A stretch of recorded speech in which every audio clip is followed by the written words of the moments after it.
Will lead things off, followed by Johnson, Allen, Clemens, Reagan Bartholomew, Malott, Carly Ford, Nosen, and Poole, the right fielder, will wrap things up. And in the circle for the Cowgirls in her debut in Cowgirl Stadium.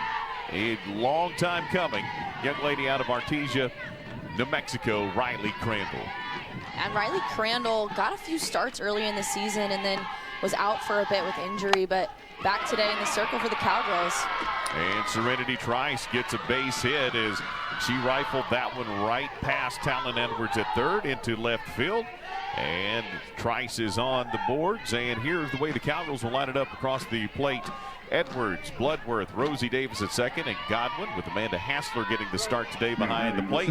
Worship, Delgadillo, Cheese, as she's known in center field, Claire Tim in right field, and again the aforementioned Riley Crandall in the circle as Iowa State's already on the bags, and a good start for them as Tatum Johnson, the center fielder, a junior out of Chino Hills, California, batting .338 on the season. And just like in game one, they want to get that early start, that early lead. They led it 1-0 after the top of the first, but Rosie Davis came back and tied it up, and we had a ball game, pretty much tight ball game, all the way into extras. Another beautiful day here in Stillwater, lots of sunshine with a noon start.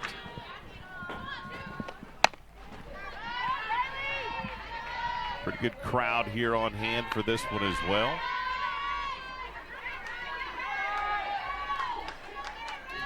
Cowgirls dipped below 500 in the conference with the loss and have a chance to still salvage the series, but today very important for them and for Iowa State. They're trying to continue to add to a record, Rachel, which is they had never won 8 games in Big 12 play. They'd won 8 in the old Big 8 days, but never 8 in the Big 12 era. They did that yesterday and looking for number 9 and shattering that old record of 7. Exactly, and with still 3 conference series left, I imagine they're going to rack up way more than just the 8 that they already have now. Well, Trice got to second on a pass ball, but Crandall comes back with a strikeout at Tatum Johnson right there. I love that response by Riley Crandall, kind of settling into the game a little bit, using something off speed, low in the zone, and getting an early strikeout. That one at the knees, right on the inside corner to Angelina Allen. Moreno Valley, California product, and probably the star of the team, I would say. She's certainly had a good career at Iowa State. Yeah, she was an All-American last year, hit .435 last season with 22 doubles and 11 home runs, so a lot of power in her swing, and also a high average hitter, just very good at the plate. I think this season numbers down just a little bit, but she's still doing extremely well, having a great season for the Cyclones. Started all 51 games last year, had 74 hits. Played for the Corona Angels, who won the PGF National Championship back in her earlier days, and she takes that one in the dirt, 2-2 the count.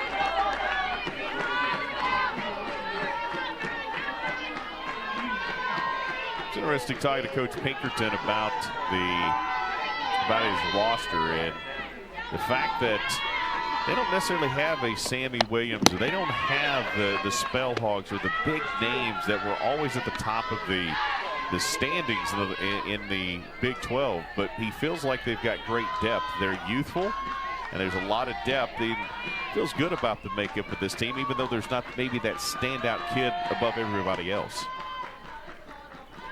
2-2, that one a rise ball out of the zone, count goes full. Yeah, it's like if you look at their offensive stats top to bottom, there isn't, like you said, one person that just stands out above the rest. They work very well as a team, and they have players that get on and players that move them over, and then players that bring them in and just play team offense very well. That one spun right back towards the press box, and the count will stay full. Trice still standing at second in scoring position for an early opportunity for the Iowa State Cyclones. Wind is blowing out today. We expect more offense. Certainly than we had yesterday, although we did have 3 home runs in that ball game. There's one hit to Rosie Davis. Flip over to first in time for the out. Trice will advance to third. And there is 2 gone for the 4-hole hitter, Jesse Clemens, who had quite the day yesterday. As Riley Crandall tries to settle in here. Yeah, Clemens going 4 for 4 yesterday against Malin, the All-American. I think her average went up like 30 points. I was looking yesterday. So just a heck of a day at the plate. She was doing it all too. She pulled a couple of balls and hit some the opposite way. It just seemed like anything that she saw yesterday, she was putting a good barrel on it. Yeah, she would love to get one more of those right here and continue that hot streak, as that would score a run if she could get one out of the infield. She starts ahead here 2-0. Crandall obviously being very careful with her. Very aware of what was going on yesterday with Clemens. Just a freshman. That one goes right at her there, fouled back, 2-1. I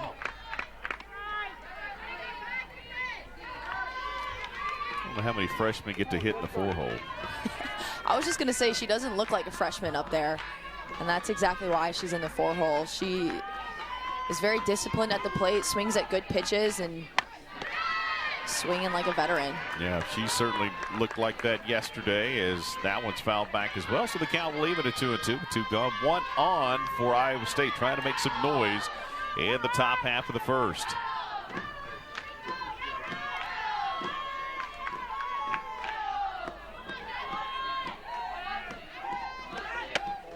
And the count will go full again here. So back-to-back full counts on Iowa State batters. Riley Crandall injured early in the year, had an injury, sat out much of the season, as that one tipped into the glove and then out past Hassler. So she didn't get a chance, and they've really used her in very short stints, trying to redevelop her and stretch her game. She's only been pitching about 2 innings at a time in her last several outings, and they've been very careful with her bringing her back because they know they're going to need her at the end of the year. Here's 3-2. That one is hit into right field. Tim will get underneath that one, and there is the 3rd out of the inning. So the Cyclones will strand 1. We go to the bottom of 1. 0-0. Cowgirl Cyclones, game 2 of the series. Of the first, the Cowgirls, Talon Edwards will lead things off for the Cowgirls. Rosie Davis, Wark, Godwin. Wark getting reinserted as the designated player. Hassler behind the dish. Claire Tim. Cheese out in center field, and Tia Warsop, who had a 2-for-4 day yesterday, and Megan Bledworth went 2 for 3 with that home run. Double RBI, had a big day yesterday. And looking at the picture, we saw this young lady. She came in relief, Jaden Ralston out of Paso Robles, California. Yesterday reliever, today she's a starter.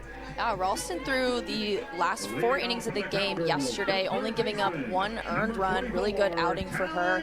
She threw a ton of rise balls to the Oklahoma State offense and got Oklahoma State to just swing and have tons of pop outs all day. So imagine she's going to continue that today. Ralston, first pitch in there, called strike to Talon Edwards. Edwards yesterday was hitless, did draw a walk, and was able to score. But looking for her first hit of the series. That's here the umpire, home plate umpires say that is up.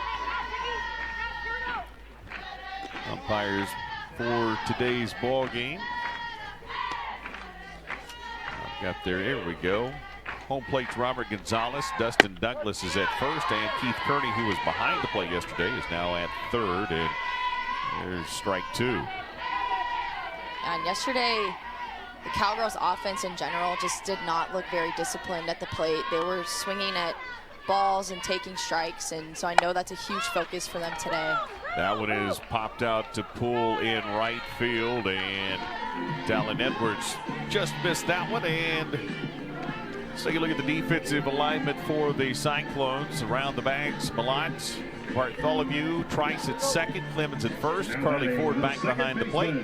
And around the outfield, left to right, Angelina Allen, Tatum Johnson in center, and Tiana Poole with Ralston in the circle. And that'll bring up the second batter of the inning, second batter of the ball game for the Cowgirls. Rosie Davis had a good day yesterday. Ended up going 2 for 4, had 3 RBI in the game.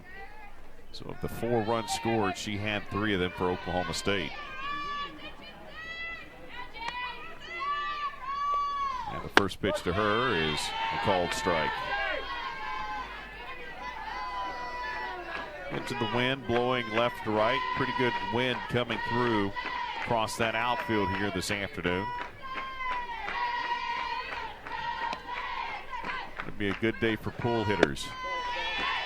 Yeah, it's funny, the opposite of the way it was blowing yesterday. Like you said, Michaela Work's ball that went so high and just kind of stopped and came straight down on the warning track, I think would have been over the fence by like 20 feet today. I think you're exactly right. There's a good inside-out swing, and Rosie goes oppo there to give the Cowgirls their first base runner. And she'll hold that up to a single as we take another look. Rosie Davis seeing it well at the plate right now, taking this pitch on the outer half and just going with it. Exactly what you need to do with a low and away pitch. Love her opposite field approach. Yesterday her home run was right over the right field fence. She's just doing such a good job seeing the ball deep and taking it the opposite way. So Ralston will have to deal with Davis. Now she's got to deal with Wark, who had that big hit we talked about. And we talked again. I just thought it was funny because Coach Pinkerton told me, he said, when I saw it, I went, you've got to be kidding me. But then he said, I saw Tatum Johnson set up differently. Didn't look like she was playing a home run ball. I thought, well, maybe it's not gone. But boy, I think we all on this side of home plate thought it was gone, including Coach. And then he said, no, I saw it just started to die. And I thought, we're going to be okay here. And, of course, got the win in extra innings. But after that ball hit yesterday, that kind of ball today in this wind, as you mentioned, probably going to be out. So she's getting that opportunity in the 3-hole as a designated player today.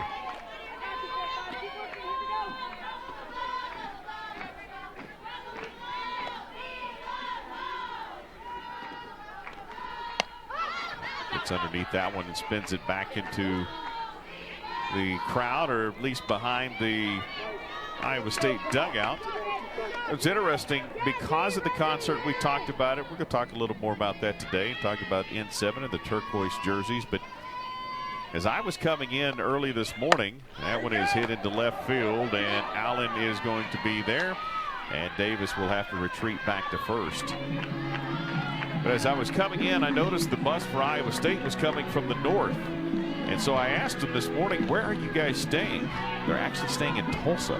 No. So they're driving over an hour both ways to get here back and forth. And Coach is from Tulsa. He said, selfishly, guess what? For me, I got to see some family. I'm okay with that. But he goes, and I understand and I know what's going on here this weekend, but that is very unusual to have to drive that far here to get to Stillwater games. As Carly Godwin will get an opportunity.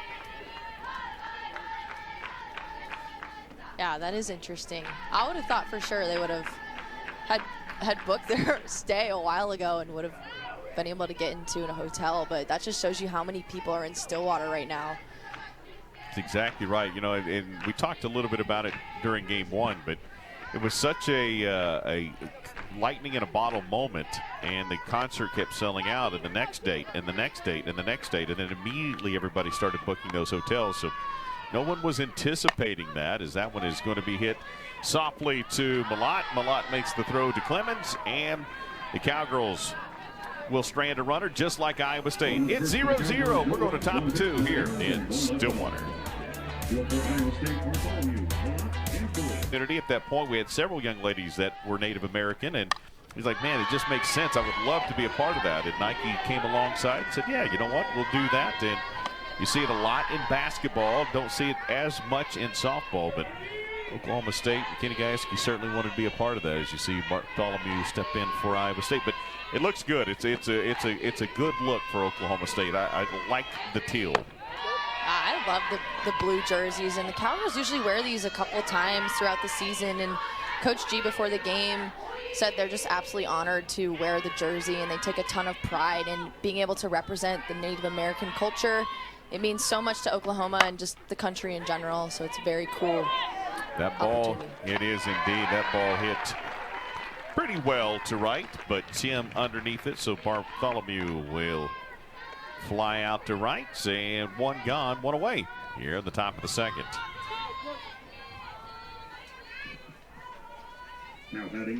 I'll bring up Sydney Malott out of Liberty, Missouri. 307 hitter. Malott yesterday 2 for 3, had 3 RBI, had a big day for Coach Pinkerton and the Cyclones.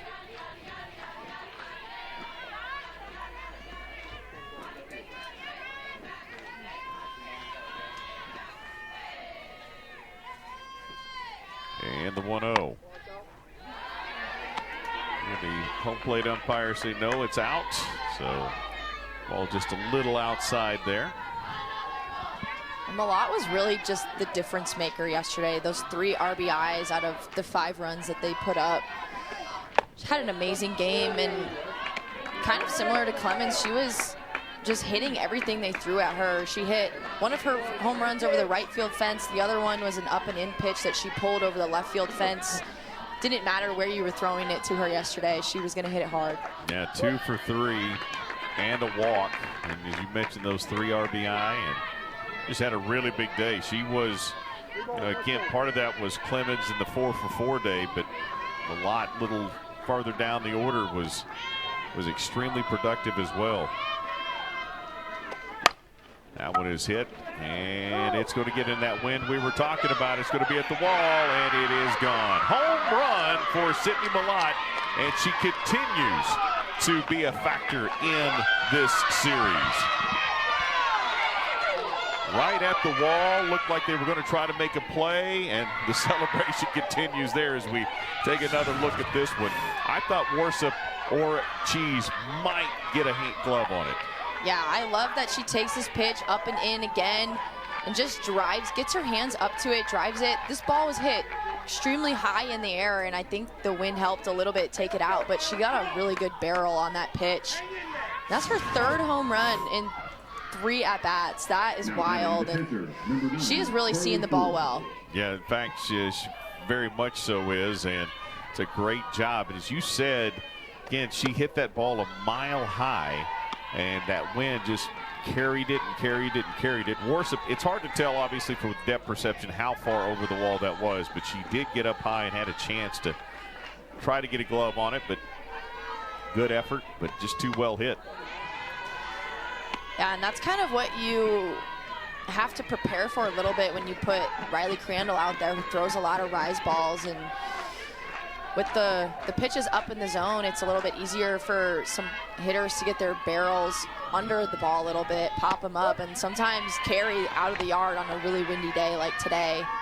Carly Ford, who got that game-winning RBI in the 8th inning, is ahead 2-1 here, and she started out 2-0, and now 3-1, and I think you're seeing Crandall, after giving up the home run, trying to be a little cautious, and as you would anticipate. And that's the thing, coming back from injury, she's only pitched, as I said, a couple of 3 innings at a time in each outing, and they've been very careful. So she's very much trying to find her rhythm again as a star pitcher, which she came in with that expectation.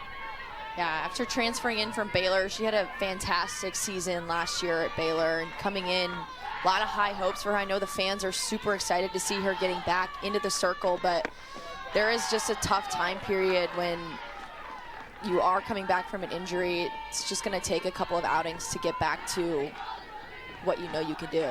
Yeah, and it looked like it was going to be a good start for her here in the top of the second, but after a home run and a walk issue, now a conversation with Carrie Eberly, the pitching coach for the Cowgirls, and Carrie comes out, and you know, you just see how big Carrie is talking to Riley. Riley's a tall kid, you know, but go back to when Carrie Eberly was in the circle. You talk about, and the Cowgirls do immediately get Katie Coots up to start working a little bit in the outfield, or in the bullpen rather, but I mean, Carrie Eberly was an imposing figure in the circle.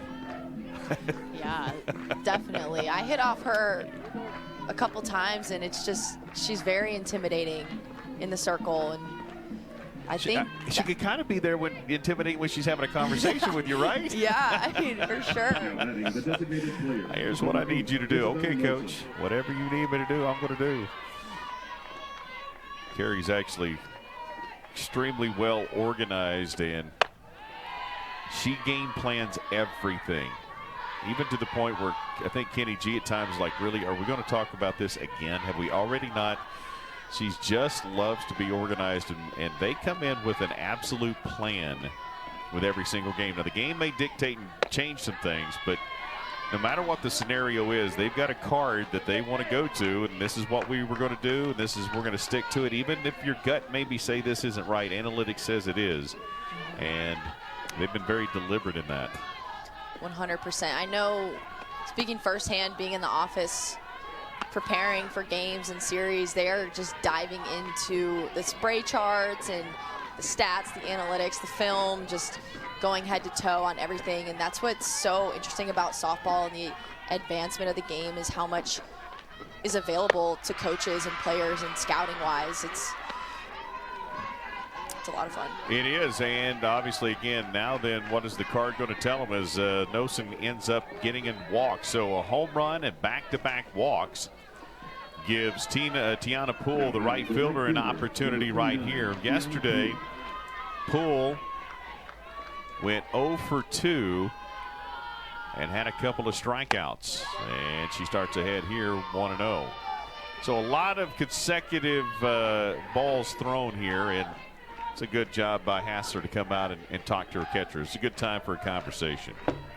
Yeah, and these pitches aren't missing by much. They're all around the zone. I think she's just trying to hit those corners, which all pitchers are trying to do, and not getting a lot of calls going her way right now. And it is early in the game, so there is kind of that adjustment period. So can you get out of the jam? Couple of free passes, and there's a called strike. That may settle the nerves just a little bit for Riley Crandall. Now, Riley's not nearly, at least to this point, what we have seen as emotional, shows her emotions as much as we have seen with Ruby Malin, as she gets another strike right there and now starting to settle back in. But she's not nearly as domineering in the circle as maybe some other pitchers we've seen. I think she has more of that calm, cool, and collected presence, which I love to watch as well. I know everyone loves like the super high energy pitching, and that's great. And there she gets the strikeout against Poole. Great bounce back for Riley Crandall. Absolutely, got her caught looking. Let's take another look at this pitch. Yeah, I love that pitch on the outer half. Great pitcher's pitch with 2 strikes. As a batter, just want to do your best to fight that off, especially with runners on base. You can't leave it up to the umpire, especially at this point in the game. But I love that response by Crandall. You know, the home run and then the back-to-back walks, and then immediately coming back, getting a strikeout and holding off the momentum of Iowa State a little bit. Trice sprayed one into right field just past Helen Edwards, her first time up. This is the second time through the order. And she's got runners at first and second, and count even at 1-1. Where she hit it before would not have scored a run, most likely, if fielded cleanly, but give their team an opportunity. And she started to bunt it the first time. Let's see what the approach is here. The 1-1 shows slap, and that one misses. 2-1.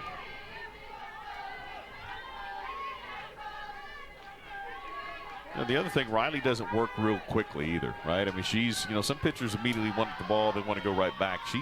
She works the clock, pitch clock a little bit more than some. Already down to 3. As that one spun back, 2-2. I really like that as a pitcher, to just stay in your routine and set the pace. I think that just helps them have a little bit more control over the at-bat. Take control of the situation. That's what she does. She's dictating tempo, that is for sure. The 2-2 hit to Davis. Davis throws it over to Bloodworth. Touch of second and the force, and there's out number 3. But it took an extra inning. It was inning 1 yesterday. It's inning 2 today. Home run by Malatz. Iowa State on top, 1-0 over the Cowgirls. for the series and gives your team so much confidence heading into the next 2 games. And they've had some huge wins, like UCF swept UCF, got 2 big wins over Arizona State, just competing very well in the Big 12. They're up to 3rd in the standings, so putting themselves in a really good spot heading into postseason. No doubt is that ball is spun foul, and leading things off for the Cowgirls here in the bottom of the 2nd inning is the catcher, Amanda Hassler, the junior.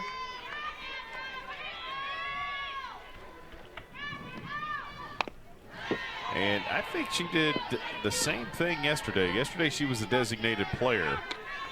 Ball hit off the, may have been Godwin, they got one of those, but either way, it looked like it hit the batter, but it actually hit the knob of the bat.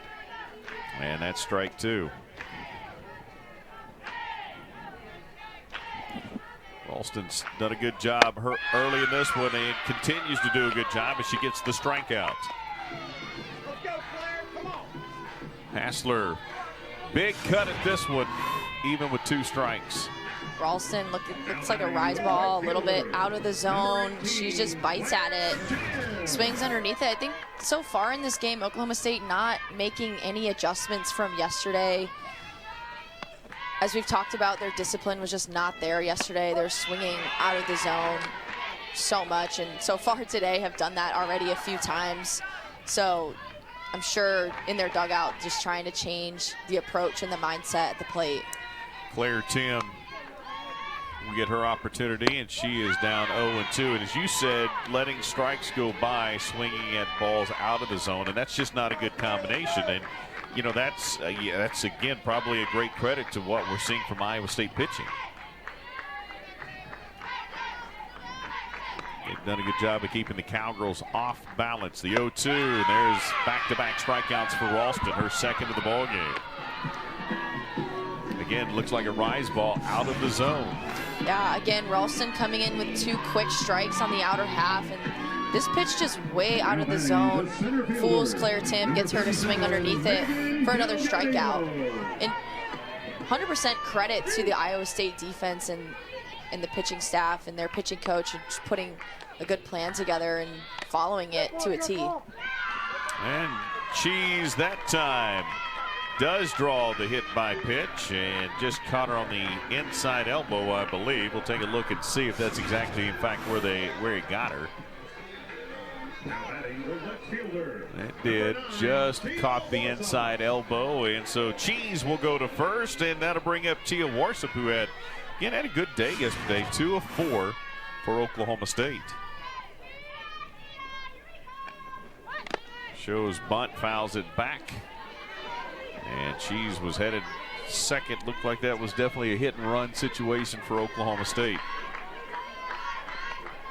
Yeah, definitely a good opportunity to get Megan Delgadillo, who's super fast on the bases, over to second base with 2 outs. And early in the game, makes sense to try to get her over to second and get runner into scoring position. Warsup out of Northampton, England. And she takes strike 2. So behind 0-2. Talked about it throughout the course of the game, I'm sure, but don't have a runner in scoring position. But with runners in scoring position, the Cowgirls have just not been very good this year. And there's another terrific play. Trice flipped to Bartholomew, stepped out, and that's how the inning ended in the last half, with the Cowgirls making almost the exact same play. Iowa State still on top by 1. Big 12 matches. Their schedule this year, speaking of Oklahoma State, has been absolutely brutal as Tatum Johnson flies out to center field. They're not afraid to play anybody. That's exactly right. I'm pretty sure the first 2 weeks of the season they had the toughest schedule in the nation. And just Coach G every single year is going to set his team up to play the best teams, because facing the best arms and the best offenses in the country only prepares the team for what's going to come down the road. When you were playing and you knew the schedule was brutal, were you excited? And were you more excited than if you were playing this team that you knew you were going to run rule through 5?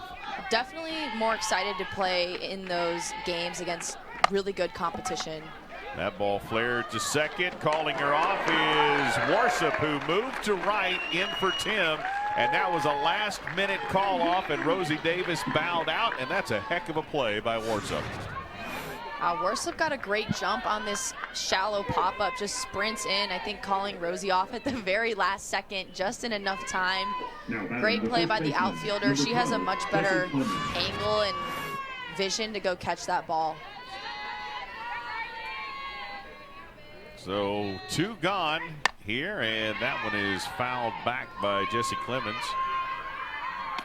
But yeah, back to the games against the tough opponents are obviously so much more fun than the easy games, because if you want to be the best, you have to play against the best, and you have to rise up to that, and you want to be playing the best competition in the country. That one is hit into the gap. Clemens gets her for a 5th hit of this series, and that's going to be a stand-up double as she hit that right between Cheese and Hathoot. As we take another look at this one right here. I mean, she just barreled it up, went down low and got it, right? Yeah, went down and got that pitch and just kind of placed it perfectly in between the left fielder and center fielder. Just continuing her hot streak, another double. Seeing the ball so well this series so far. Coming to Oklahoma State, you know you're going to play that kind of a schedule. I think that would be almost attractive to recruits as well, that, hey, we're going to go out there, contend with everybody, and that's going to make us ready to go if we can get to Oklahoma City. 100%. That's what makes it so fun to play for Oklahoma State. You know every single year you're going to be playing the best in the country. That one is undercut by Bartholomew, and Godwin comes underneath it for out number 3. So a quick inning, although there was a double by Clemens. Still a 1-0 lead. Iowa State on top of the Cowgirls here in Stillwater. The occasion, and they're a very scrappy team. That's the very words I was about to say. They are just scrappy. They're blue collar. As we talked about, they don't necessarily have a great star. They don't have a superstar on this team necessarily, but they play so well together, connected. And he said, we're all about relationships. And, you know, they're playing like a team that is connected. Now, I want to go back to yesterday in that 7th inning. They had the communication. They had the center fielder, Johnson, had the ball, and she was actually undercut by Haley Oliver. And I asked him about that this morning, and he said, we work on those things a lot. We talk about communication. There was no communication in that play. It was followed up by a play where it looked like the ball was going to be caught by the shortstop, Bartholomew. She had lost it in the sun, and by the time Johnson, the center fielder, had come in, it was too late for her to get to that ball. All of that to say, they really put Oklahoma State in a chance to win that game. But when it was all said and done, they came back and won it. And I go back to what he told us. We have only practiced outside 5 days all year long. It's hard to be connected in the outfield if you don't have a chance to work together more than 5 times outside. I totally agree. Coming from myself, where I played at a school that it was freezing majority of the year, we had to practice inside the first few months of the season, and you're in a field house, not getting a ton of practice with fly balls, and fly ball communication is huge. It almost cost them the game yesterday. They had 2 pretty big mistakes on the fly balls, and the lack of communication causing that. But that is such an advantage that Oklahoma State has. They practice outside pretty much all year round and get to work on those things every single day. 9 California kids, as Chris and I were just talking about. I mean, they're used to working outside most of the time, but not. Talon Edwards thought she had a lot of walks yesterday. At least 3 different times she started to throw the ball down back to the dugout and walk, and they were called strikes. Not the case this time. She does get the walk, so she's at first with 1 gone, and that brings up the ever dangerous Rosie Davis, who's 1-0, or 1 for 1 rather, on the day. And she takes ball 2, 2-0. There is some activity in the Iowa State bullpen. Coach told us, listen, we piecemeal it together. Warlston came in as a reliever yesterday, starting today, and he's not afraid to move pitchers around as that one's fouled back. Coming into the game today, I definitely expected to see more than just 1 arm in the circle for Iowa State and Oklahoma State as well. We know Ralston threw 4 innings yesterday, so I expected her to come in, get through the lineup maybe once or twice, and then hand it over to someone else. Rosie Davis hits one to the wall. Talon Edwards going to stop at third, and that's probably a good call. It looked initially like she might be able to turn it off of the double, but that throw was fantastic back home, and so probably a good stoppage at third. But let's take a look at this one. This is almost the exact same hit that Rosie Davis had her first time at the plate, taking the low away pitch into right center field. Great job just letting the ball get deep and shooting it the opposite way. I really like how she has that opposite field approach, not trying to do too much and pull an outside pitch. And she's been very successful today. Great job there. Now Cowgirls have 2 on the bags. 1 out, runners in scoring position. And Michaela Wark rather, this time does get hit by pitch. And this brings up a very interesting statistic in Big 12 softball. The Cowgirls, when the bases are loaded in the Big 12 this year, have not been very good. Yeah, we're looking at the numbers a little earlier today, and the Cowgirls just 1 for 14 with the bases loaded in the Big 12 conference. Seems like they just need to find a way in these high pressure situations with runners in scoring position to get it done and get something through the infield. That is to say they're due is a little crazy as Coach Pinkerton comes out and wants to talk things over. Not sure if he thought for sure that ball fully hit Godwin or maybe hit the bat. Not sure what that conversation was, but nonetheless, the bases are loaded. 1 gone for Oklahoma State, and the ever dangerous Carly Godwin coming up for Oklahoma State. Godwin's got 22 RBI on the season. She does have 4 home runs as well. Big opportunity to get the Cowgirls on the board, and that one is hit, and it's a slow roller to Trice, and they will get the throw, and the ball gets away at third, the throw, and that's going to allow their runners to advance, and the Cowgirls are going to put 2 on the board. So an RBI for Godwin on the ground out, and then the Cowgirls are going to score another on the air, possibly on the throw to third, and the Cowgirls lead it 2-1 as we take a look and recap what we just saw. Yeah, it's like, hey, you put the ball in play and good things are going to happen. This hit to the right side of the field, a little too soft to get the out at home plate. So second baseman Trice getting the out at first, but the errant throw across the diamond allowing Rosie Davis to also score. So great job by Rosie to get back in time. Then the throw gets away from Malott, and Rosie Davis uses her speed, comes home, and the Cowgirls take a 2-1 lead. And now a conversation is going to be held in the circle for Iowa State, and the Cowgirls will gather as well. So the Cowgirls still 1 for 15 now when it comes to hitting with bases loaded, but the result of that one much different. Yeah, Carly Godwin just pushing that ball, I think, to the right side a little, well, I guess just enough to get something going and get a run in, get the Cowgirls on the board. And that's something that they just need to do, is just put the ball in play, make some things happen. They took a walk, got hit by a pitch, got some runners on, were able to do some things, and it worked out. Yeah, a hot shot back to Trice. She comes home, gets the force, but that thing just trickled to her, and it was so far to her left that it took her a while to get there, but she did get the force at first. Again, the throw back across the diamond allowed the Cowgirls to get another. So the Cowgirls now have 1 runner on, 2 gone, with a 2-1 lead for the catcher, Amanda Hassler. And she takes ball 1. Count even at 1-1. Hassler struck out her last time up. And so Ralston started very, very strong, but defense gave up 1 on her there. She gave up 1 on her own, and the Cowgirls back to a 1-0 lead. The thing with Iowa State, though, yesterday is they responded well. Both teams seemed to respond pretty well to scoring by the other team. Cowgirls got the home run by Rosie Davis in the bottom of the first. And they were able to come right back and get a couple of runs themselves, and back and forth we went, but both teams responded pretty well. Here's the 3-1, and that's a walk.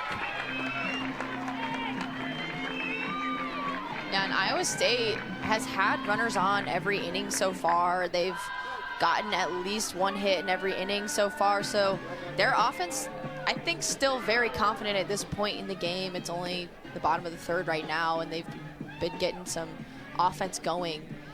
So I'm sure they're going to be excited to come up in the top of the fourth. And let's see, another conversation being had now with Coach Pinkerton and the home plate umpire, Robert Gonzalez. And we are going to have a pitching change. So they will bring in a new pitcher, and we'll talk about this young lady in just a minute. Let's go and get a break. Cowgirls have put 2 on in the bottom of the third. They lead it 2-1 here in Stillwater. Righties and trying to get some ground outs for her team. Rachel Hathood, who came into left field for Warsup, who had moved over to right, is getting her first at-bat of the day. Takes the first pitch for a ball, swings at the second, and it's 1-1 here in Stillwater. Good crowd again today. It's a little more than yesterday. Again, it's just an odd start time with so much going on. Cowgirls have had a good crowds all year long here at home. And that one is laid down beautifully, and they got her. Great job by Ford to get that flip and then make a tag out at, I hear correct name. Misspoke the first time, but I've got it figured out now. And you know why? Because she's given me no choice. That young lady has been phenomenal this week. Malott with 3 home runs in her last 3 times up to bat, I believe. She had the 2 in the game yesterday, 1 today. Definitely not going to throw her anything up and in the rest of the series. Rosie Davis takes one that's lined hard to her left. That's another shot by Malott, but Rosie Davis able to get to her left and get the catch. Malott squaring this one up to the right side of the field, but Rosie Davis with a pretty athletic play at second base, going up, making the catch. Big out for the Oklahoma State defense, especially after putting up those 2 runs. Keep in mind, again, the first ever appearance inside Cowgirl Stadium for Riley Crandall, and they've now stretched her into the 4th inning of work, and starting to see her start to look like early in the year, kind of what they were hoping for. As Carly Ford, the catcher, drew that walk and takes ball 2. Had a walk in the second, back-to-back walks. In fact, Ford and Nosen. But a strikeout and a ground out got Riley Crandall out of that inning.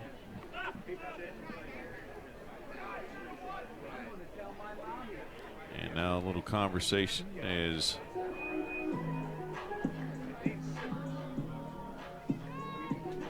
not sure what that conversation is, but a little stoppage in play for a moment. And everybody satisfied. We get back to it.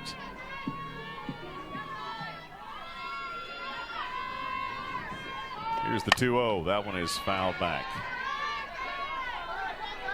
A lot of balls fouled back off the opposite side of the batter. Tells you Crandall's speed, they've had a hard time catching up to her. She does throw with good velocity in the mid to upper 60s and throws a lot of curve and rise, which are just going to tail off the bat. That time they caught up to it, but Warsup was able to catch up to it too. She had to get going, and she did, and was able to track that one down on the run just before the warning track. She's made a couple of terrific plays out there as Warsup today. I was going to say, too, started over in left field and then moved her over to right and has made 2 great catches. The one coming in all the way close to second base and that one going back, just doing a good job holding it down and right. So 2 away here in the top of the 4th for Isabel Nosen, the designated player. Walked her first time up, batting .217 on the season.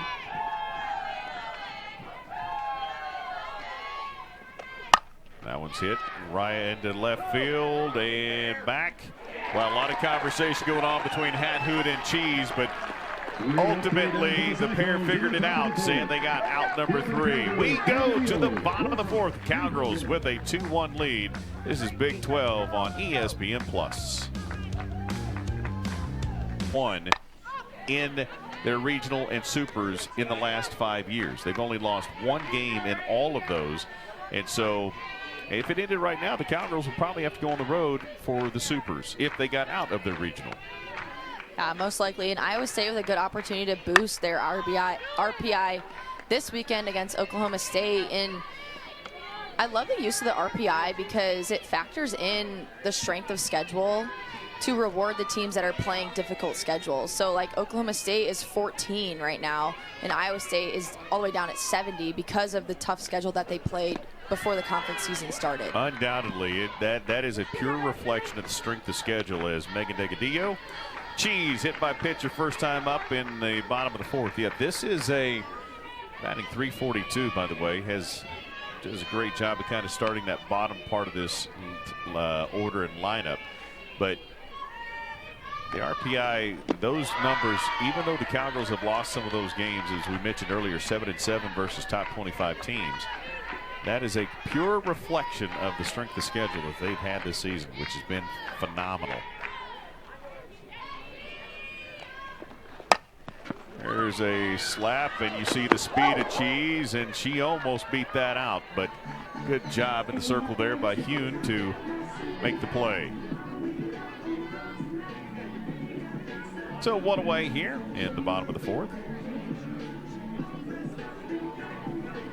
Cheese might have came back limping just a little bit here.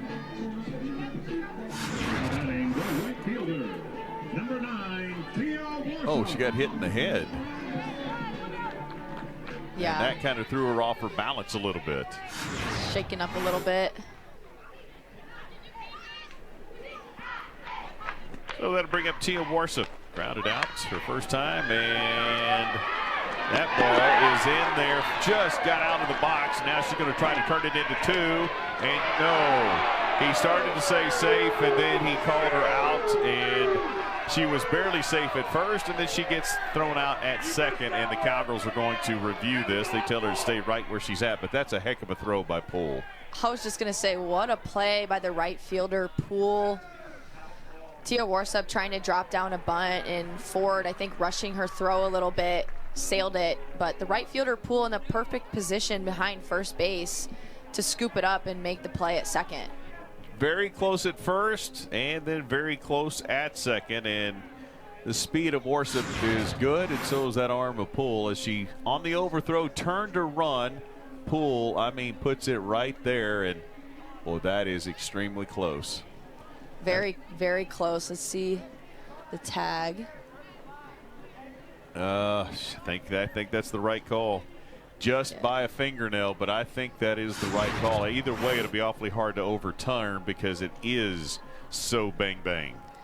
Yeah, that was a great job by, I believe that was Bartholomew at second base. Kind of a high throw up at her chest, but getting the tag down so fast right on Tia Warsop's hand. It's a fantastic play and a great way to clean up the errant throw by the catcher, Carly Ford. No doubt about it. And, the other part of that is, too, I think part of the problem is it looked as if he had safe motion and turned it into out. And then you start questioning what he saw, which I think is why Kenny Gajewski decided to use one of his reviews challenges right here. But, again, just looking at it again, I think it is the right call. It is so close, but that is an incredible job right there by Iowa State to get that out. Warsup's only been caught stealing one time in her career. Tried to swipe second there, and the other thing that hurt her was she was running through the bag, and on the overthrow she was so deep because of her speed. By the time she turned, she had a long ways to go, and so they're going to talk it over and then let us know what that call is.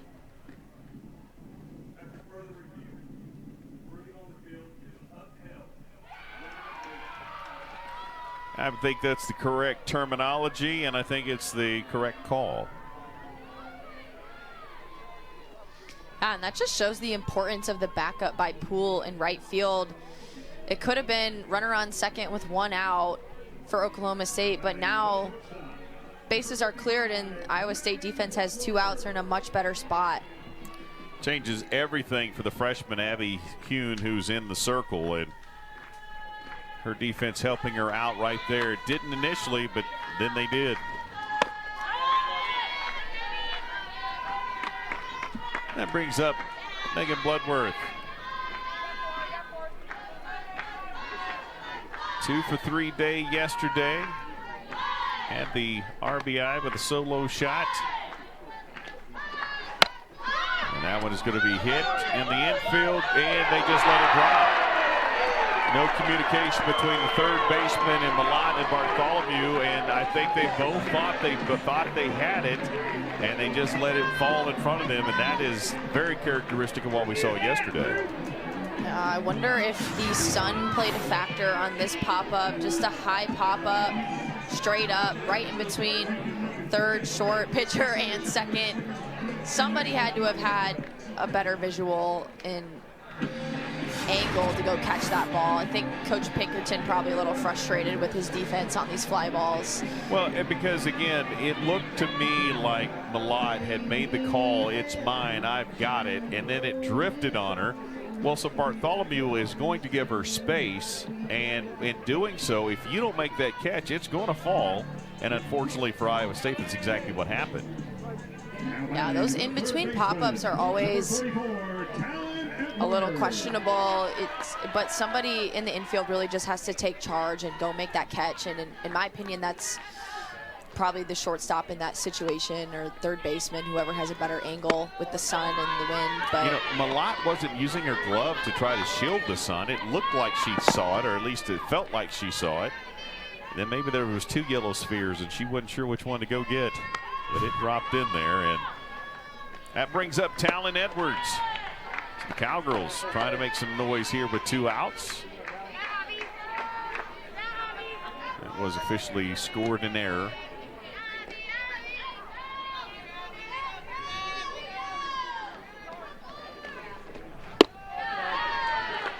And interesting for the young lady in the circle of freshmen, and she's gets an overthrow at first. Looks like her defense has not helped her. Then Poole makes a terrific throw. It does help her. Then that happens. So again, her confidence and the way this thing's going, you could see where that might get a little bit frustrating, and I think that's why you see the walk that just happened.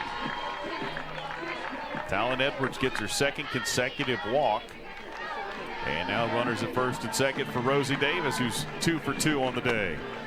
Double, single, run, 370, and she's got home run power. 40 RBI on the season. Scary for the freshman right here.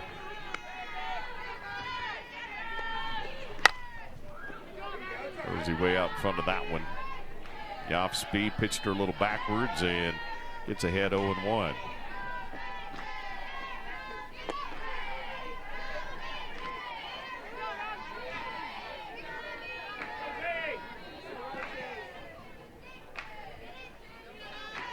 Runners at first and second, 2 gone, big at bat, another pivotal moment in the series, certainly in this game, and that's hit in the gap, and that is going to score Talon Edwards.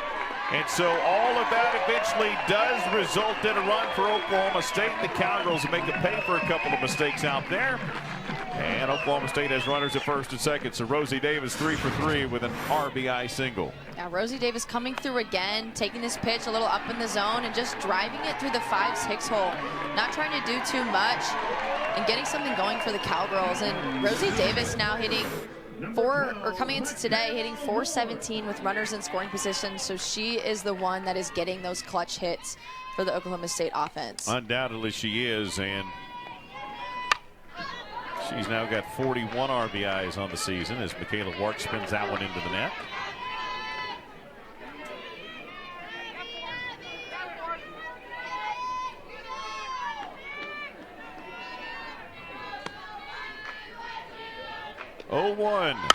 That one is hit to third. It gets by the third baseman. The throw to first, not in time. So Michaela Wark is able to get there. They tried to get the force at third, but Milan couldn't hang on to it, rolled over the top of her glove, and the Cowgirls are safe with another bases loaded situation. This hard hit ground ball off the glove of Malat, and Bartholomew almost making an incredible play behind her. What a throw across the diamond, but there's just not enough time in softball with the bases being only 60 feet. It's just being that deep in the 5-6 hole is almost impossible to throw a runner out from that deep, but really good effort by the shortstop trying to clean up.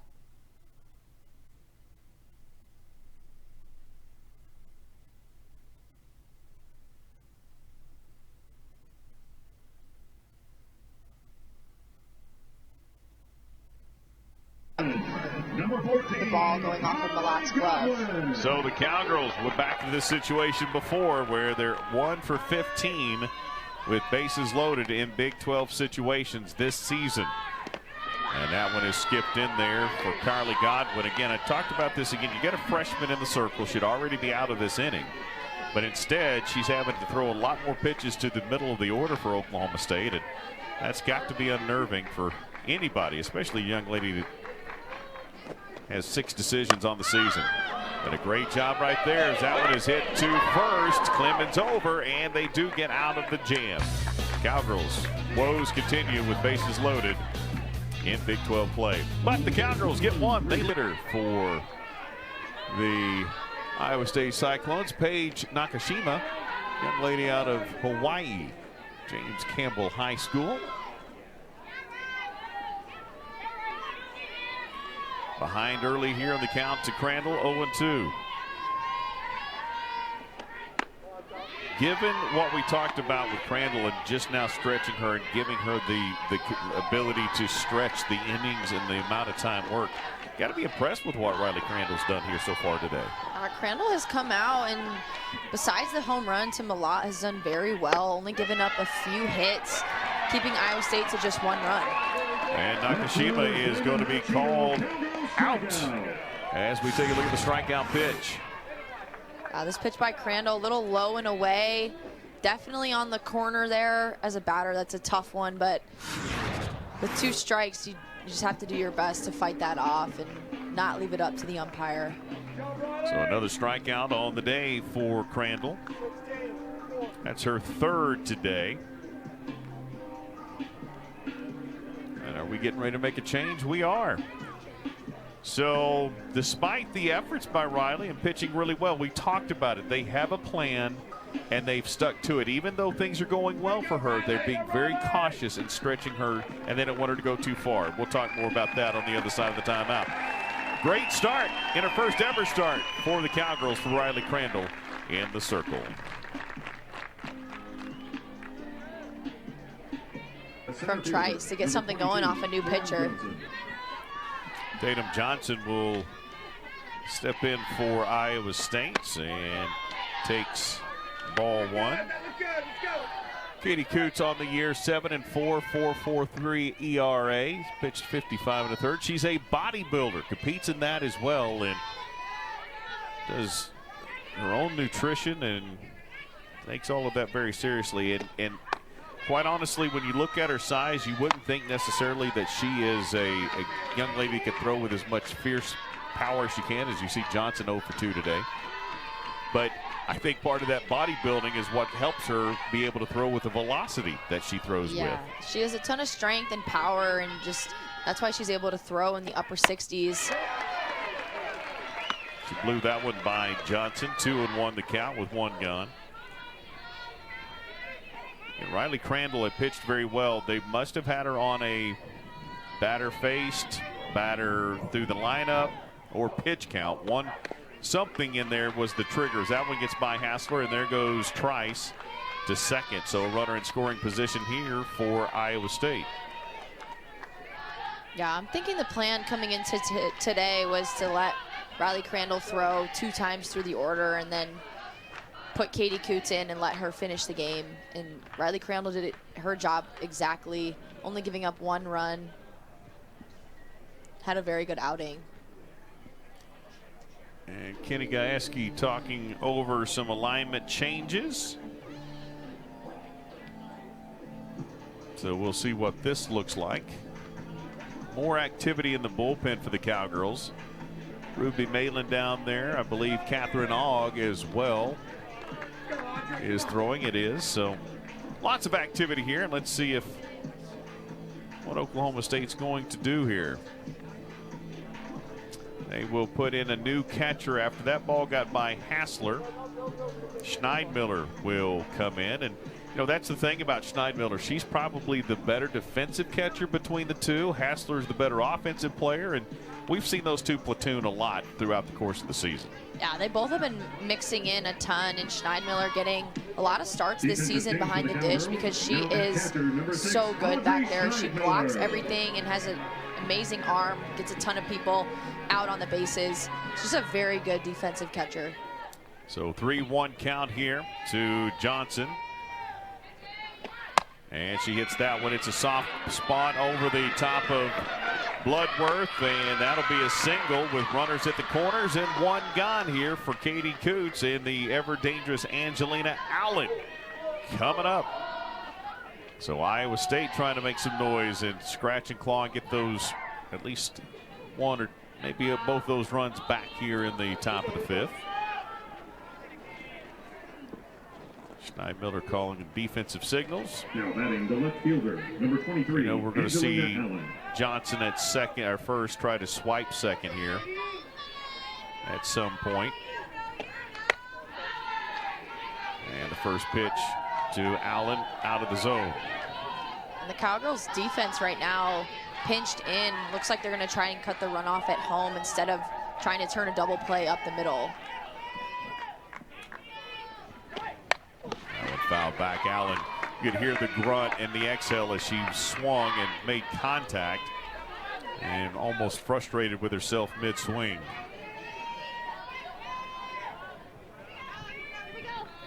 Another good ball game. This has been a terrific series for these two teams. Iowa State got game one.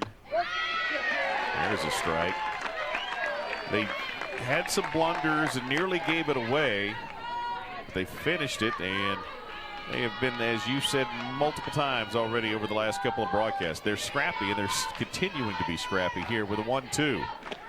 That's a big out right there. That's a great job by Katie Coots battling Allen and getting that strikeout for out number 2. Let's take a look. Katie Coots coming back in a 1-2 count. This pitch on the upper outer half. I think Angelina Allen's eyes probably lit up when she saw that pitch, trying to take that into left center, but Katie Coots able to sneak it by, and that's a huge out for her defense. This will be an interesting battle here. Jessie Clemens has 5 hits out of 6 ABs on the series, and last time up she had a double. Katie Coots will get that challenge. Again, 1 for 2 today, 25 RBI on the season, batting .380. Is the freshman, and she takes a strike there.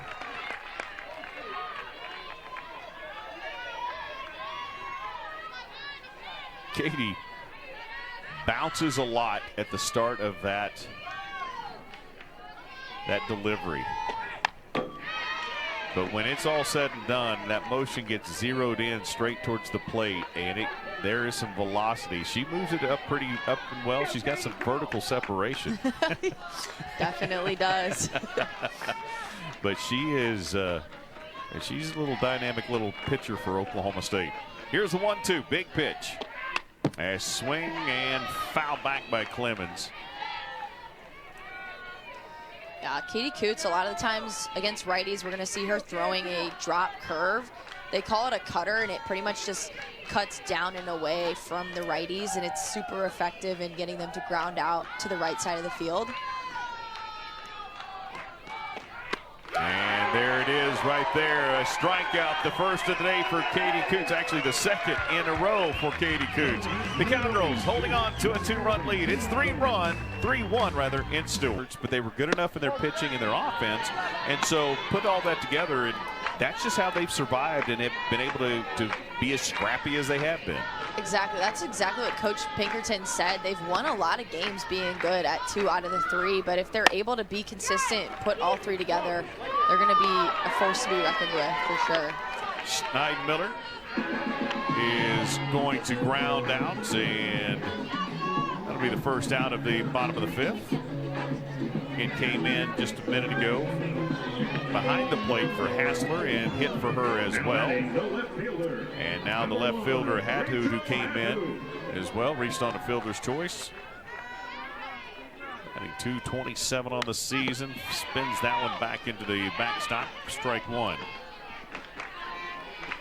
We were talking yesterday about the chemistry and coach wanting this team to take another step. You were a transfer in here, and he feels like this team likes each other and they do enough together. But how does chemistry get developed? Again, you came in with 1 year left, and I know initially that might have been difficult for you to be a team leader, right? You're new to the process, but you're an upperclassman. How did your team come together so well with team chemistry? Chemistry is super, super important. And as a transfer, you're coming from totally different environment, different philosophies, different coaching styles, just completely different expectations across the board. So it's on the coaches and your teammates to bring you in and just, tell you the way that things work. And luckily, when I came in, we did the program right away, which was that. Now the Cowgirls nearly got a program. That's a home run inside the foul pole. Sound the horn. Hadhoud goes yard for Oklahoma State, and boy, did she do that at just the right time. And I mean, she got every ounce of that ball, spinning it into left field. Rachel Hadhoud with a big swing on this pitch, right over the heart of the plate. She opens up, gets it right inside the foul pole. Just a great piece of hitting by Rachel Hadhoud. I got to be honest, from our perspective, it looked like it went left of that foul pole, but Kenny Gajewski said immediately it was inside, and the third base umpire said the same thing. So the parallax error that we have is just enough for us not to be able to see that, but she absolutely smoked that ball. They may go back, they're going to review it and make sure, again, purely from our perspective. Iowa State is challenging the rule of a home run on the field. This is going to be very interesting. Previous play is under a review. My apologies, Mr. Gonzalez, but from here it looked left, and it is right on the deck. Their first reaction is going to be to confirm it's a home run. Well, they've come out quickly, so they've seen. Chris Dill will have the answers for us at some point. It is her first home run of the season. That's a good There's one. some questions we've got to have answered. Only Chris. Today coming in and getting a nice home run, so it seems like she's seeing the ball well and starting to get some things going. So one of the cheeseheads there in the stands as Cheese steps in for the Cowgirls. Takes ball one. But we were talking about chemistry. There's a good look at it right there. The question was, is it Swiss cheese? Is she hitting for the home run? Is it Jack cheese? If she puts together about a 10-game hitting streak, is it string cheese? I mean, I don't know. But there's some questions we've got to have answered. Only Chris Dill will have the answers for us at some point. But I love the fact that people know who she is and appreciate what she's been able to contribute to the Cowgirls this season. As she takes a strike there. Chemistry, it's hard to create. And going back to what you guys went through, I'm not saying that Kenny Gajewski doesn't think there's not good chemistry. He just wants it to be better right now. And it's when you bring in transfers, sometimes it takes a little bit of time to make that happen.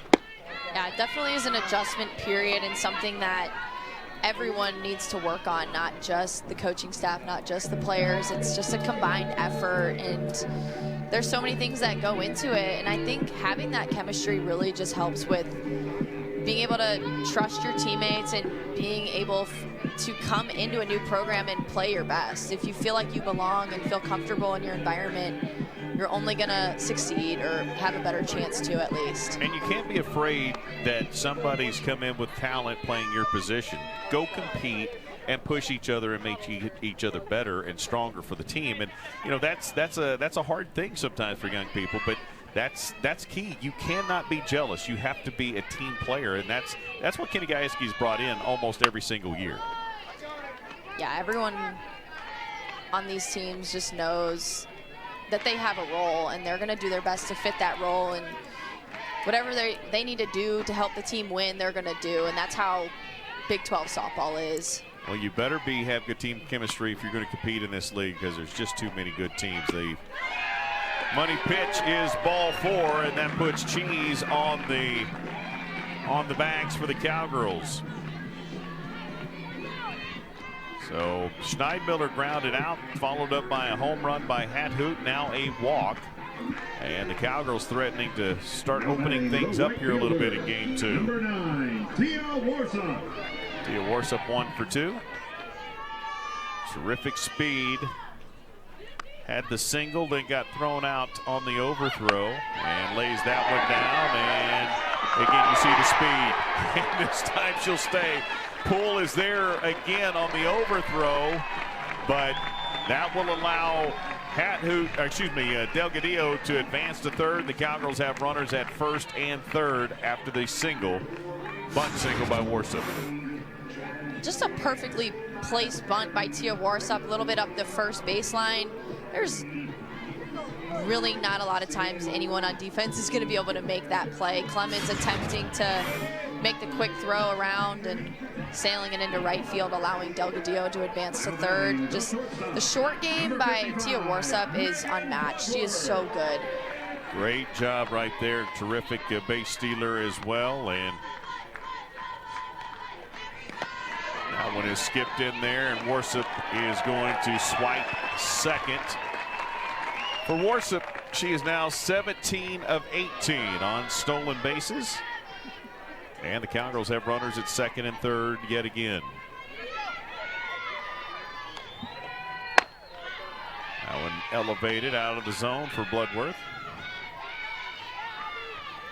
Popped out, reached on an error, and has an opportunity right here. Did have the solo shot yesterday.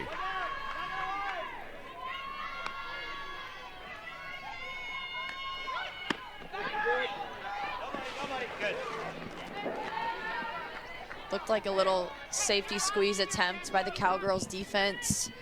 Megan Bloodworth squaring around, and Delgadillo had a huge jump off third base. But with the safety squeeze, if they don't get it down, your first reaction is to turn around and run back. 2-1. Outside, 3-1.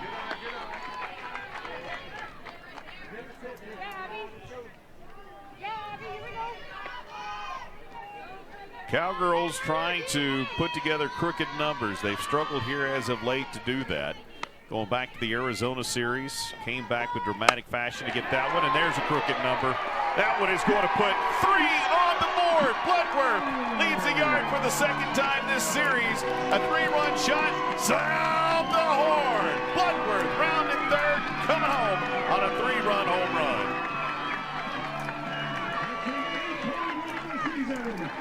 Her 8th of for several games now, finally able to get some barrels to the ball and get some things going. And Megan Bloodworth obviously with the huge home run, and they only have 1 out, so an opportunity to keep the scoring going. Keep in mind, this team lost to the number 3 team in the country, Iowa State, 24-3, as that one is popped up to Johnson in center field, and Talon Edwards will fly out for out number 2. So they gave up 24 there. They gave up, lost 13-0 to BYU, lost 18-4 to Arizona State in game 2. So my point is, coaches said, sometimes we just have to wear it with our young pitchers and save our staff for the next day. And once the game's kind of gotten away from them, that's just kind of the philosophy that they've used. And this one's not done by any stretch, but again, you might have thought about after 2 home runs in 1 inning making a pitching change, but there's not been any indication that that's going to happen right here. It's almost like a little bit of strategy involved with the game management. My favorite is the Arizona State. They win that first game 4-3, drop the second one 18-4, and then come back and win the final game 4-3. Just absolutely tell. And that, again, I think you're exactly right. I think that's 100% strategy. As Rosie Davis came up empty on that big swing to even the count of 1-1. Rosie with the single, the double, the RBI single. And give Hune credit, hanging in there, still competing, despite having given up those 2 home runs in this inning. And Davis spins that one foul down the third base side. The other thing about this Iowa State team is they're big, physical, athletic-looking young ladies. I mean, they pass the eye test. They really do. Poole is a big kid. Tatum Johnson is a big kid, runs well. Allen, a big kid, runs well. Maybe one of the best rosters, and I would say probably so based purely on the results, with getting more wins in the Big 12 than ever before that Coach Pinkerton has had since he's been in Ames, Iowa. They're very athletic, and I think bringing in some more speed, like Clemens can run a little bit, Serenity Trice with a ton of stolen bases, super athletic squad, and it's paying off. I would say that's exactly right. Yeah, Trice's speed is phenomenal. Clemens not playing like a freshman whatsoever. A couple of young ladies in the circle that can control that. Ralston being one of those who got the start in this one. And that one run off the plate, 3-2. Hune being very careful here with the talented Rosie Davis.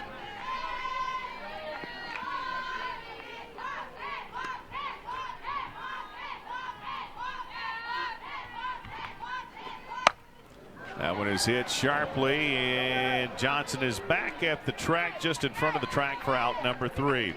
So the Cowgirls able to put 4 up thanks to these home runs. 3-run shots. Cowgirls lead it by 6 here in Stillwater.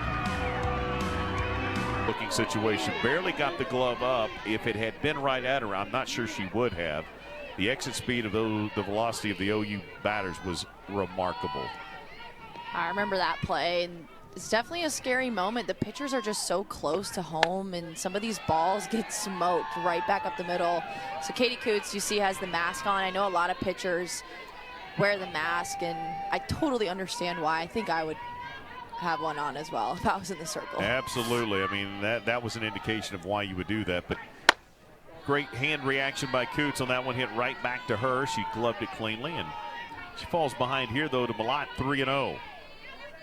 Iowa State some work to do to climb back into this one, trailing 7-1. That one hit to Davis. 2 away. Cowgirls have out-hit Iowa State 8-5 today. Those 3 errors have been a big part of what we have seen. Why the Cowgirls able to keep the innings alive. Number 9, Carly Ford. And the aforementioned Carly Ford, who had the game winner yesterday, 0 for 1 with a walk today.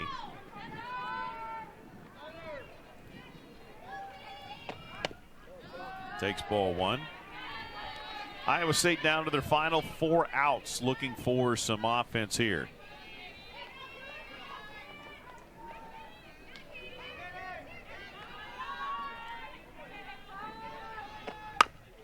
That one this time bounces over. There's a great glove by Bloodworth. Great pick by Godwin.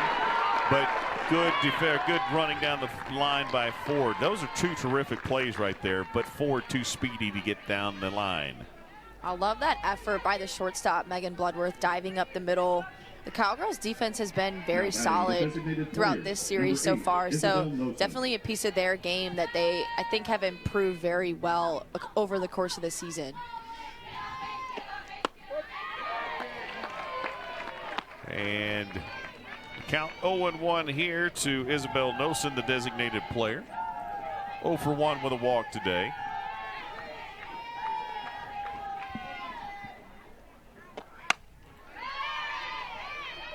And fouls that one back for 0-2.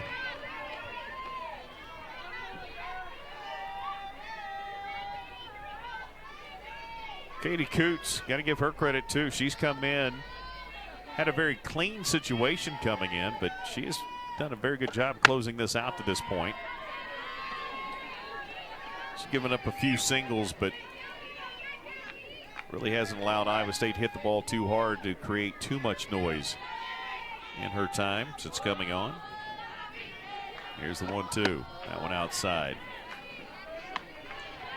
She came in, gave up a couple singles, and then right away got 2 strikeouts, got out of that inning, and has done very well ever since. I like how she's placing her pitches on the corners of the plate, just painting the corners, and that's exactly what she needs to do to be successful. She gets in trouble a little bit when she starts to put her balls too far over the plate.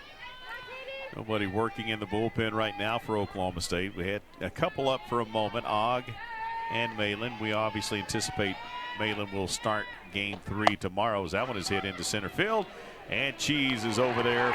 She's all smiles, as you would imagine. That's out number 3. We go to the bottom of the 6th. Cowgirl is different as that one is just flared over the shortstop and in front of the center fielder for a base hit for Carly Godwin. And just a little more than Bartholomew could get to. And Johnson coming in, and Godwin. I have a pinch runner in for her. That'll be a young lady we've seen do this quite a bit for the Cowgirls this year. That's Tara Vandewater, the pinch runner. So the game-winning run comes to the plate as Schneidmiller 0 for 1. Cowgirls still do have a run rule in effect here potentially. See what Schneidmiller has. Came in replacement of Hassler. Behind the plate and hitting for her. Takes strike 1.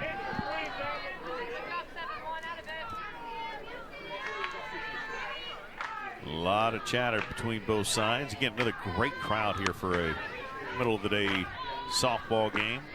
This sport is becoming so popular across the country, and it is exploding in Stillwater.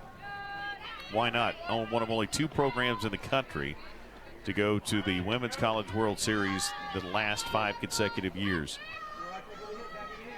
This program went to the College World Series 1 time before Sandy Fisher, 9 times with Sandy Fisher, 1 time with Rich Willigman, and 5 times consecutively now with Kenny Gajewski. A lot of tradition, a lot of graphics on the wall here at Cowgirl Stadium. 1-2 now to Schneidmiller.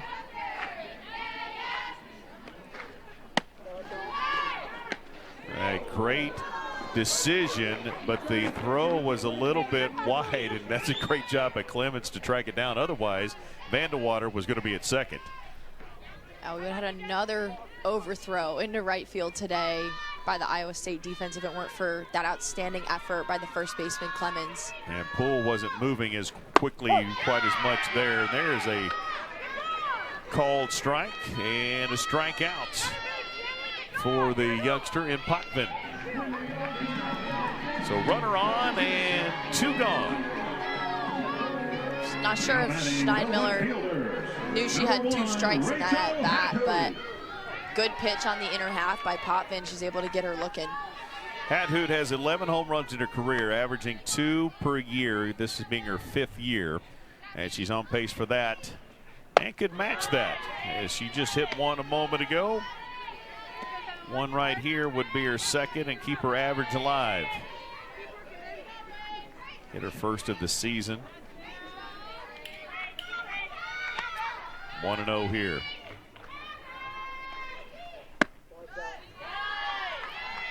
And that one misses. 2-0.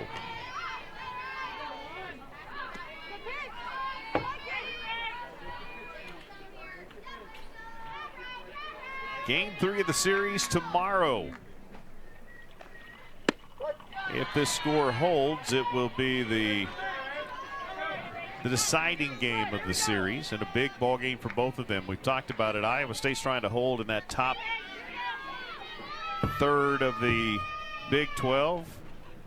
Cowgirls trying to get some momentum here in the back half of the Big 12 conference season. 3-1 count to Hathoot. Hitter's pitch. 2 gone. Bags just 1 on. Probably not going to be a challenging pitch, and that's exactly right. After giving up the home run, they decide to pitch a little bit around, at least very cautiously, to Hathoot. And I believe we're going to have a 31 Lexi McDonald coming on for the Cowgirls. Going to face Potvin there in the circle.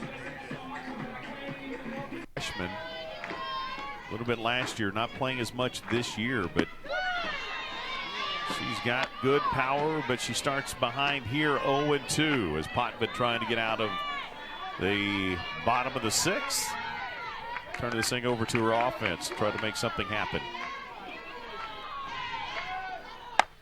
But she may not do that because this ball game is over.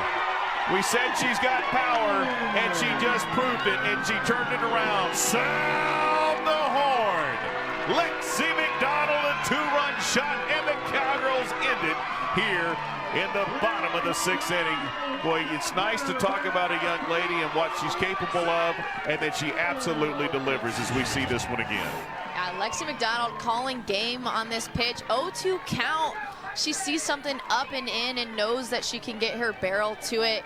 Just driving it over the right field wall and getting the win for the Cowgirls. You love the excitement. I love Iowa State's home run celebration, and that one right there, pretty simple, as she tosses the new tradition, the T-shirt, into the stands. But great job there. Listen, game 1 was not great for Oklahoma State. That's a heck of an answer for the Cowgirls in game 2. Now the Cowgirls started a little slow offensively, but able to get some things going. They were able to piece a couple singles together. The power started to come through. Rachel Hathoot, Megan Bloodworth, and then Lexi McDonald, all with home runs today. Finally able to get it done. And also the pitching for Oklahoma State today, holding Iowa State down all game. And I got to think